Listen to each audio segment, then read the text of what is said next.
The glittering city of Waterdeep lies along the Sword Coast in the legendary land of the Forgotten Realms. Ancient and full of history, this sprawling metropolis is home to many world-famous landmarks, but none of them holds a candle to the Yawning Portal.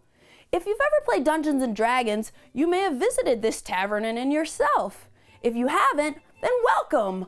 Pull up a chair, order yourself some food and drink, and meet a few of the inn's fascinating patrons in Dungeons & Dragons: The Yawning Portal, which was published by Avalon Hill, who sponsored this video.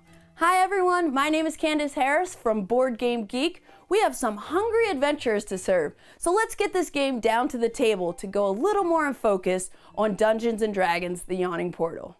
In Dungeons & Dragons: The Yawning Portal, you and up to 3 other players will compete as barkeeps at the Yawning Portal. It's your job to find your customers a seat, fill their orders, and collect payment, all while staying one step ahead of the competition. Each player starts the game with 4 action tiles and 4 hero cards, one of each color: blue, yellow, green, and red.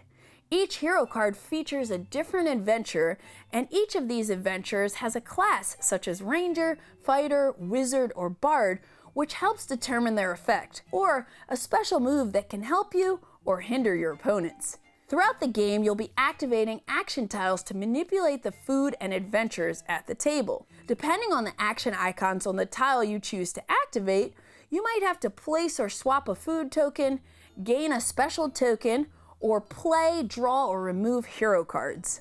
You'll be serving up quippers and chips, tankards of ale, smoked ham, and vegetable platters to heroes at the table in order to earn gems, which are worth victory points at the end of the game. For each symbol on a hero card that matches a food token in the row, you score a gem of the same color. And when all symbols at the top of a hero card match perfectly with any section of the food row, a perfect match bonus is triggered, and you'll flip the card face down to reveal the gem color on the back of the card. To total up your victory points at the end of the game, you'll multiply the number of gems of each type that you have by the number of visible card backs of the same gem that are on the table. You can also earn victory points from endgame bonuses for having the most of a particular gem color, or having the most sets of all 4 gem colors. In addition, you can score extra points by completing objectives throughout the game.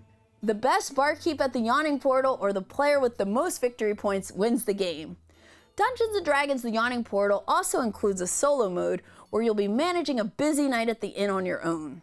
Dungeons & Dragons: The Yawning Portal is very accessible and filled with exciting player interaction that'll keep everyone at the table on their toes, since you'll be playing hero cards to trigger a variety of effects to manipulate heroes and food tokens at the table while you're racing to complete objectives and trying to end the game with more gems visible on the table for gem colors you have the most of. And let's face it, whether you're a Dungeons & Dragons fan or not, the theme of the game and the art on the different hero cards are super fun, which will likely result in lots of smiles around the table. I'm Candace Harris from Board Game Geek, and we just went in focus on Dungeons & Dragons: The Yawning Portal. Have a wonderful day.